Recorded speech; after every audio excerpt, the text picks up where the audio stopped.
Pirated SPG. Striktong patnubay at gabay ng magulang ang kailangan. Maaaring may masiselang tema, lengguwahe, karahasan, sexual, horror o droga na hindi angkop sa mga bata.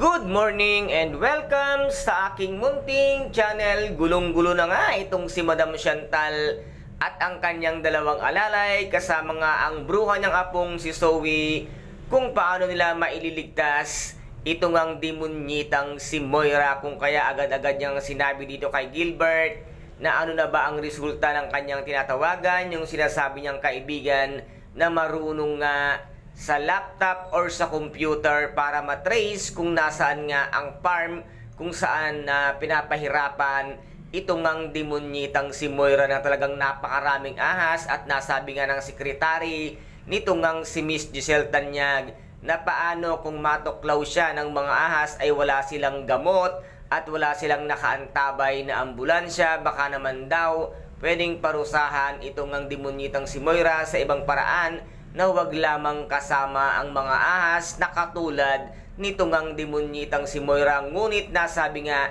ni Miss Giselle Tanyag na siya nga mismo ang kapatid niyang si Moira ang siyang pumatay sa kanilang tatay, kung kaya't dito nga siya ngayon maghihiganti kay demonyitang si Moira or si Morgana.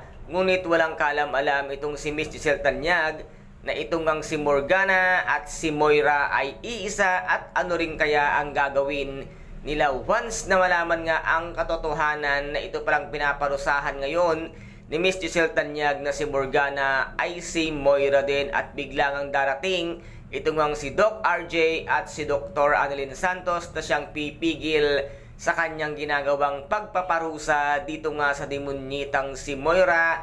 At wala nang magagawa itong si Miss Giselle Tanyag kung hindi ang umamin na nga lamang sa katotohanang siya nga ang nasa likod ng pagpaparusa dito nga kay Miss Giselle Tanyag. At dito naman ay malalaman na nga ng lahat, lalong-lalo na sa Apex Medical Hospital, na si Miss Giselle Tanyag pala ang nagpaparusa dito nga sa demonyitang si Moira. Kaya guys, ito po ang ating pakaabangan dito nga sa abot kamay na pangarap na kung saan ay napaka-intense at kapanapanabik ng bawat eksena. At kung nagustuhan po ninyo ang aking videos for today, paki-subscribe na lamang po ng aking channel, paki-like and share para maging update kayo sa lahat ng gagawin kong videos. Maraming salamat po. Ingat, God bless and bye-bye!